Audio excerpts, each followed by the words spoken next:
Yes, guys, welcome back to the third half football. Today we'll be doing a Prem wrap. I'm here with Michael. Yep. Looks good. I think Gaming 21. It was Yeah. pretty eventful. So let's get straight into it. Oh yeah, the Um, first game of the week was West Ham versus Nottingham Forest. A 2-1 victory for Forest. What are your thoughts yeah. on that one? Relegation battle. I think West Ham and Nuno needed that win, which unfortunately they didn't Yeah. get. I think the penalty, it could it was a 50-50 decision that the ref just saw in Forest's favor. Gibbs White converted. But it was pretty balanced. I don't think either team, were like significantly better than the other, but Yeah. eventually Forest to get the points and good for them. They are how many points above the relegation zone? They're in 17th. Yeah. I think they're Um, in a really good position right now. Nuno's returned back yeah. to Nottingham Forest. It wasn't a great one. I think hmm pretty unlucky with that penalty. That was It was pretty very unlucky. natural. I think it was just natural movement from Areola, but Yeah, 100%. yeah, well converted by Gibbs White. Yeah, Did so you have a man of Forest the stats. match? Did I have a man of the match? Nicola Dominguez played well. He got a goal. Hmm. He was good Yeah. midfield. Again, I think West Ham just can't do anything defensively from corners or in attack, really. Like, they can't just keep Mm. relying on Bowen. They got like two new signings, but again, they had limited minutes of the bench, so we'll see what that, helps them in the future to stay up, hopefully. But Forest are 7 points clear in Yeah. 17th So position. a very good position for them right now. Do you Yeah. think they're at risk at relegation, or do you think they should be fine for the rest of the season? Forest should be fine as long as they keep in touching distance of Leeds, then there will Yeah. be a battle for them to stay 17th. But yeah, for Forest looks good after, both Forest and West Ham had really, like slow starts. And Yeah. especially they're like Nottingham Forest, a team that qualified for Europe last season, should not be sitting in 17th position. And Hmm. realistically, their defense, apart from John Victor, the keeper, which I don't know why, Matt Sells isn't injured, so I don't know why Victor's now the number one for Forest. But they Mm. have an unchanged back line from a team that kept, I think, 15 clean sheets last season. So something must have happened. But yeah. Yeah. I think West Ham are looking very shaky at the moment. I think Yep. they're one of the top contenders for relegation. It's probably them, Burnley, and Wolves, I think, which are probably the main three contenders for relegation. So, Yeah, are 100%. the next game of the week was Bournemouth versus Tottenham, a really late winner from Semenyo, which is like the fairy tale ending for Semenyo before he leaves for City. Yeah, So yeah, 100%. Last goal for the club. The cherry on the cake. He scores stoppage time winner for Bournemouth against yeah, Spurs. Again, Spurs, they're a very shaky team. Like mm, West Ham, they've got more they should have more power up front with the transfers they've had. But again, Bournemouth have been underrated. Still their position in the ladder doesn't, directly relate to how they've been playing. But still, I think Bournemouth's attack just they were too good for Tottenham's defense. yeah, probably another relegation battle here. Actually, that might be a bit harsh, but let's have a talk about Fellaini's bicycle kick because that was insane. Like hmm he brought that out of nowhere to tie up the game. Yep. I think it was pretty clutch from him. They thought they tied it up, but and Semenyo got that goal. I think Tottenham probably could have been better at closing him down. They gave him a bit too much space on the edge of the box. But yeah, a Yep. wonderful strike from Semenyo. Good power, good placement just to beat Vicario. So yeah, Yeah. Again, I just don't think Spurs can hold on to like any leads they get in the game. Like Tell scored early on, really early, and they held their lead for about 10 or so minutes. Evan Nilsson scored just after the 20th minute.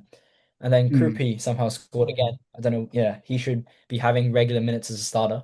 But yeah, again, Spurs just they've got Romero, they got Van der Ven. On paper, they should be doing fine in defense, but yeah, it's just not translating on the pitch. And yeah, I don't know what Thomas Frank can do, but yeah, maybe a transfer, but yeah. yeah. I think they're just looking a bit For shaky in now, defense, very leaky. yeah. Yeah, Spurs are disappointing. They are 14th, I think. So yeah. 14th, 13th. Again, I was a bit not in either surprised. position. I was very Yeah. surprised at Bournemouth's spot in the ladder because I thought they were like much higher, but they're actually 15th place, I think, Yep. after that result against Tottenham. But I think Mhm. a good result Without for a win in Bournemouth five, but and yeah. the very older side. Yeah. Okay, Brentford Brentford versus Sunderland. Pretty dominant victory for Brentford. Igor Thiago bagging another 2 goals after his hat trick last game week. Yep. Um, Enzo Lefebvre's Panenka. Have you seen it? Yes, it was horrendous. I think on point with Danny Welbeck's from a few weeks ago. But yeah, yeah. Again, that was just one moment that I think summed up Sunderland's night. Brentford just too strong of a team, and with Igor Thiago on form, he looks like a top three Prem striker right now, in my opinion. Yeah. He's now Well, got 5 goals in the last two. Brentford are really high on the ladder. They're fifth place, Yep. probably I think about 2 points away from Liverpool, if I'm correct. Yep. Yeah. So Yes. I think they're in really good form right now. I was thinking maybe when Thomas Frank left, they were probably going to fall off, but I think they've done really well without Wissel, without Mbumo. They've just like been really steady with Igor Thiago obviously leading the attack. So I Yep. think Again, they did really well against them. Kevin Schade been playing really well as well. I feel Mm, like complementing Igor Thiago having a winger that can provide balls for him. And again, even like Keane Lewis Potter on the right hand side, he's normally a right back, but he's been playing in high positions like a lot of the other wing yeah, backs. So Igor Thiago is definitely getting the service and he's converting, which is good for the club. And I think they're on a good run of momentum. That's 4 wins in five, which is pretty impressive. yeah, it's So really yeah. great for Brentford. The Yep. next match was pretty boring match, Crystal Palace versus Aston Villa. Not really much to say here. You got anything? Yeah. Again, Uh, Villa dropped points in, chasing down Arsenal, similar to like City, who also dropped points. But again, Villa, I feel like away to Palace isn't the easiest fixture, but with the quality they have Mm, and the form that they've recently been on, I think they should have come away with something. Rodgers and Watkins both had 3 chances each, but Watkins just couldn't convert. I think just good keeping from Henderson. But again, yeah, a yeah. pretty, I think, a matched and even score to represent the team's performance. Well, Crystal Palace had an XG of 1.5 and Villa had an XG of 1.74. So that kind of shows how they weren't really clinical when it comes to the last, like the final thing. Like Watkins, he probably missed a few shots. Mateta, he probably wasn't as clinical as he was. So I think they probably got to work on that in training, just being a bit more clinical, like in front of goal. Yeah. Again, I think it was a first start for Brennan Johnson from his move Yeah, from Spurs.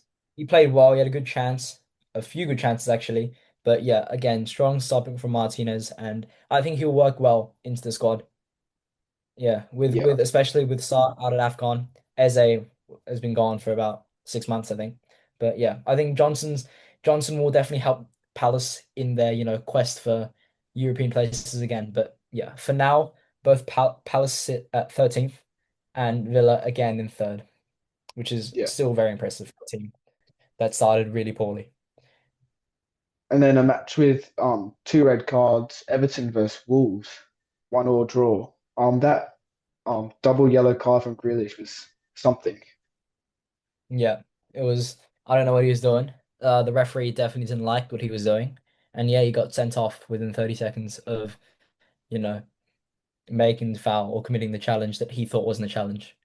But on the bright Yeah, side for Wolverhampton Wanderers, I think they got a win against West Ham last week, and now a draw against Everton. They're getting some form, I would say. And Mateus yeah, Mane, he's been an absolute sensation for the club. I feel like he's scored in 3 games in a row now to help Wolves get 2 draws and a win in the last three. So definitely very impressive. And yeah, Wolves look like they were, they're stuck for relegation, which I still think they are. They're pretty much almost guaranteed to go down. But it's good that they still have have a fighting spirit in them yeah. and taking points from Everton, which is yeah, pretty Look, nice. Wolves undefeated from three. I think that's a pretty good run for them, even though like they only had 3 points before these last 3 game weeks. They're now up to Yep. seven. So I think it's really impressive how they've just lifted. So I think Burnley might be a bit shaky now. They might feel a bit threatened by Wolverhampton Wanderers. So yeah, I think it's a really good result for them in And hindsight. also Everton, yeah, Everton, Michael Keane with the goal. He looked really Yeah, good on their far side as well, and then gets the red card for committing a challenge of a hair pull. But yeah, that's how it is. I think Everton still need to build some momentum. They've got injuries all around. I think Jared Branthwaite's coming back, I think, in a few weeks. So that should, Yeah, help the defense that would once Keane's out for three. boost the defense. Yeah. Yeah. But I Do you think think what we can take away from this. Oh yeah, you go ahead. Oh, I was just wondering, do you think Everton would have been able to get a result if they still had Keane and Grealish on the pitch by the end of the match? Do you think they would have been able to break through Wolves? Oh, look, anything can happen. I feel like Everton, they're a side that, they're notorious for conceding and scoring late goals. It could have been either way, but I think Wolves, we can just take from Wolves being very happy with the draw and Yeah, definitely carry this momentum to Newcastle at home, which is a tough fixture. But if they can do against Everton, then, they could, they've definitely got the yeah, momentum and the players, as you can see, you know. And Everton's a side that have been consistently good in the start of the season. Their forms like struggled a bit, mainly because Keenan Dewsbury Hall got an injury and he was their star man. But yeah, Grealish has come back and now he's out. And they've yeah. also got a big hole in the defense. And we will see who Tarkowski is paired with next week. But yeah, I Hmm. think Wolves take some momentum and Everton just try build against Yeah, they got to Villa. try bounce Well, back. It's going to 100%. be a hard match, but yeah, Yep. a surprise defeat for Chelsea against Fulham, a 2-1 defeat with Cucurella getting a red card. It Yep. looks like Harry Wilson has gotten in a really good patch of form right now, scoring against Liverpool, or was it? Yeah, And now scoring against Chelsea. Liverpool and now Chelsea. I think he's just playing really well at the moment. Might be contender for player of the month for me. But yeah, he's just been phenomenal for Fulham. Yeah, throughout the game, I think especially in the first half, Fulham were all over Chelsea. Chelsea couldn't do anything, and that shows by Cucurella's red card because Yeah, Wilson was comfortably in on goal. Cucurella makes the challenge, he gets the red. Three players then get a yellow card, João Pedro Palmer and someone else.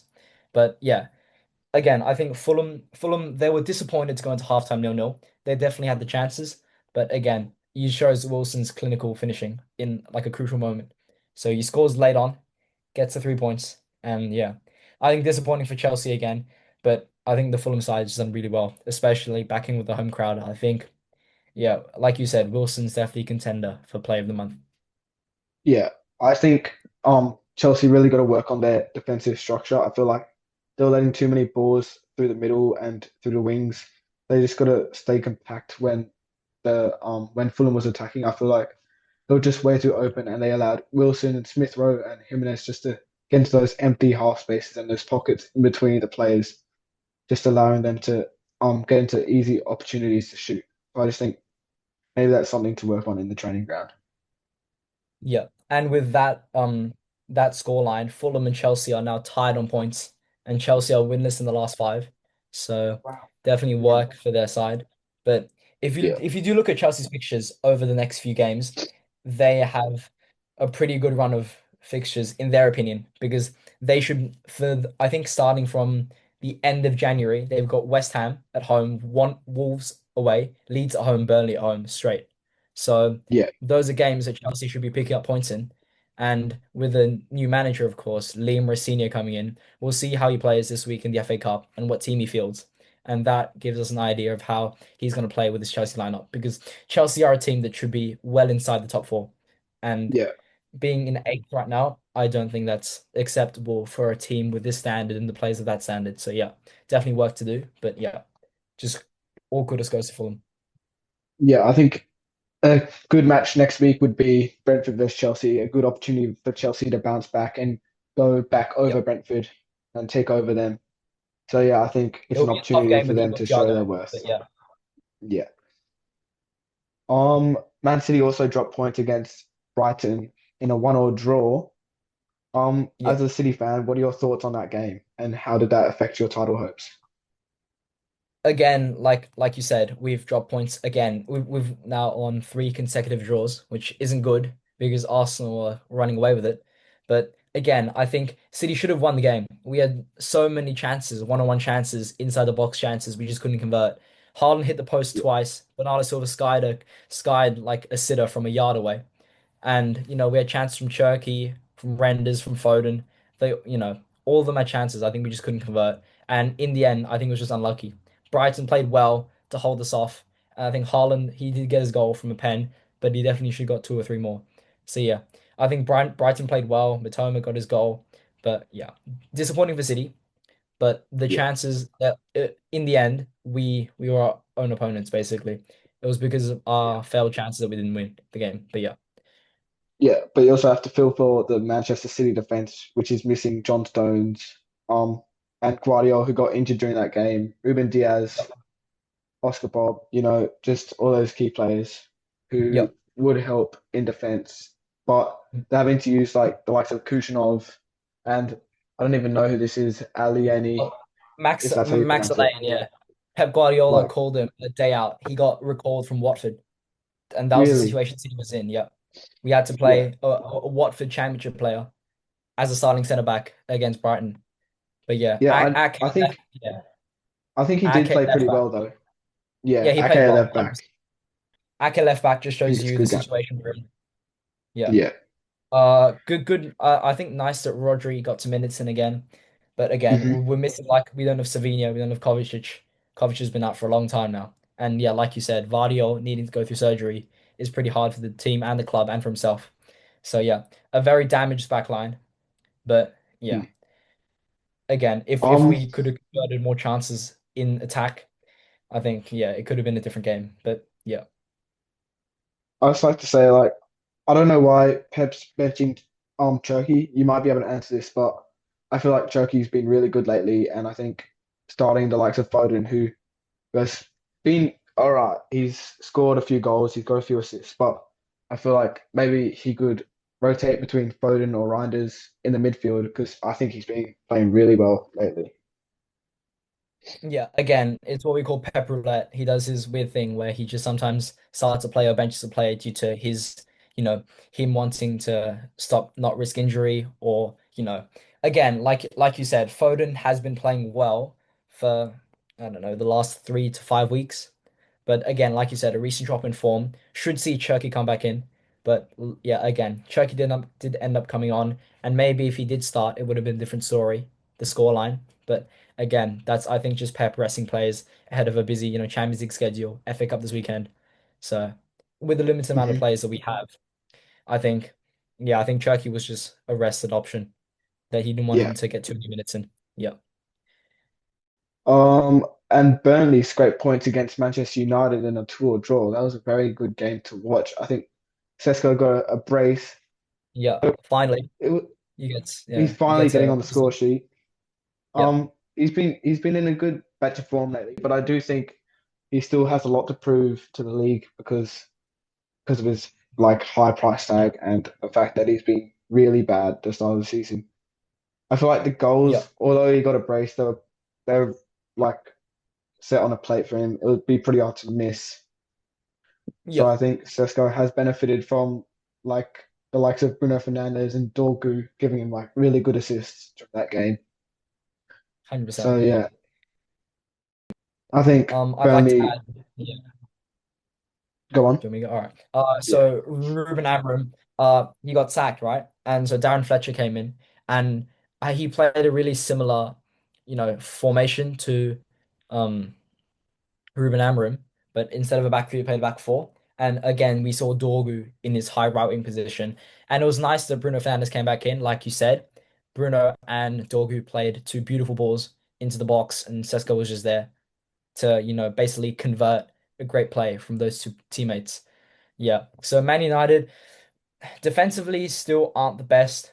Again, Burnley shouldn't be a team that you can see too many to. And a draw, I don't know if Man United will take it. They probably will due to like a managerial change and some shifts in the club. But again, in future fixtures with this caliber of a team as an opponent compared to Man United and like with Chelsea, the teams and the players that they have, I don't think they should be drawing to Burnley, and especially being 1-0 down at halftime. So yeah, Yeah. Again, that's their third draw in a row. And you see the likes of the teams that they're drawing against. They're drawing against Wolves, Leeds, and now Burnley. They're drawing against yeah, really low teams in the table. So I think they're dropping some really necessary points if they want to qualify for Europe at the end of the season. That could be the yeah, difference between them coming like fifth or them coming 10th. Those dropped points in the last few games. They've got a really Yeah. tough match coming up, the Manchester Derby. So I think with the Mm, managerial changes, they might get pumped. yeah. And again, I think Man United should take some, some confidence that they're currently sitting in seventh, much better in the position they were this time last year. So again, tied points in Newcastle, basically in touching distance of Brentford and Liverpool. So anything Yeah, can change for that season. So yeah, just got to get some results against the lower teams compared to their yeah, standards. So yeah. yeah. And again, Burnley, Um, like we said before, sitting 19th position, you know, yeah. stuck in relegation currently. And yeah, You they don't want got to the be final drawing say. against those teams. Yeah. Mm, Probably the match of the week up next, Newcastle versus Leeds, with Harvey Barnes getting the latest ever winning goal in the Premier League history. I think it was the Yeah. 102nd minute. Yep. It was a well taken goal under the pressure. Like the swivel, the second time finish in the corner. I think it was done really well by Harvey Barnes, and probably just boosted his confidence getting a brace against Leeds. Yep. I think Newcastle Leeds, that game could be contested as one of the best Premier League games we've seen in the past 4 or 5 years. It was incredible with Yeah, Newcastle's comeback being 1-0 2-1 down, I think, at halftime. Barnes again scored the first Newcastle goal. And Aaronson got a brace. He did well for Leeds. But again, to be 2-1 down and to have Fabian Schär come off midway through the second half using a stretcher, and yeah, with the likes of Dan Burnout, with the likes of Tonali who got subbed, with it's been incredible what Newcastle have been able to do. And yeah, coming into stoppage time, they were still 3-2 down. yeah. Bruno So G gets a pen, converts yeah, it. Yeah. And then Harvey I Barnes don't scores 2 minutes after which the game should have ended. But I yeah, don't know if that was a pen. I'm gonna be honest. I don't think that Bruno G pen was actually a handball. I think it was pretty close to being outside the box, and he was actually really close to the yeah, player. So I don't think there was much he could do there. yeah. Again, I think fortunes just turned against Leeds. Newcastle, they got the goal, they got momentum. And yeah, Harvey Barnes just is that type of player who performs under the pressure he's given in. And yeah, like Yeah. you said, latest scoring goal in Premier League history. So a great win for Newcastle, who now sit in sixth position, tied with United in touching Mhm. distance of Europe. Leeds, not too bad. They are in 16th, but they are, I think, a decent distance away from 18th position, so 7 points in it. Yeah. But yeah, I think that I just think goes to show how densely compact the middle of the table is because a few weeks ago, Newcastle United were like 13th and 12th, and after a winning streak of 3 games, they're shooting back up to sixth place. So yeah, yeah, I think it just shows the competitive nature of the table right now. yeah. I think Leeds and Daniel Farker, you saw his face at the full-time whistle. It was very disappointed and very, disappointed Yeah, this team couldn't come home with the points because Leeds did look like the better team in the first half and through some time in the second half, credits to goes to Aronson for his brace and Calvert-Lewin with the goal. But yeah, yeah, Newcastle just performed like that at home, so nothing he can really do about it. But yeah, just look yeah. forward to next game, which is Fulham. So yeah, And the final match of the week, the blockbuster game, Arsenal versus Liverpool, a nil or draw. I think Liverpool should walk away from this game with their heads held high. I think they dominated Arsenal in the second part of that game, the second half. I think they were all over them, although they had 0 shots on target, which is a crazy stat, even though Bradley did hit the crossbar. Did you have a go watching that game, or could you not? yes, I watched the game live this morning, and Nice. it was yeah. Again, I think Liverpool should be happy with the result just because of the situation that Arsenal are currently in. That at Yeah, home in the form of their life, currently sitting in first position, heading into mid-January, and with City and Villa drawing the day prior, it was up to Liverpool to perform on behalf of the league to cap Arsenal with points. And I think all kudos goes to both sides of the defense, both Arsenal and Liverpool. They stayed strong, and it ended up being a draw, 0-0. Maybe boring to some, but to the yeah, overall long form of the league, I think it's been good that Arsenal's been held to points, so the gap still stays at 6. And I would like to get your comments. on the Martinelli push late into the Yeah, game. That I was 100%. gonna talk about that. That was absolutely disgraceful. Like I know how you might have seen that as time wasting because he did brawl back onto the field, but you've seen that he's had to be taken off by a stretcher. You can't just push an injured person off the pitch in that aggressive nature. And he Yeah. even chucked a ball at him to start off with.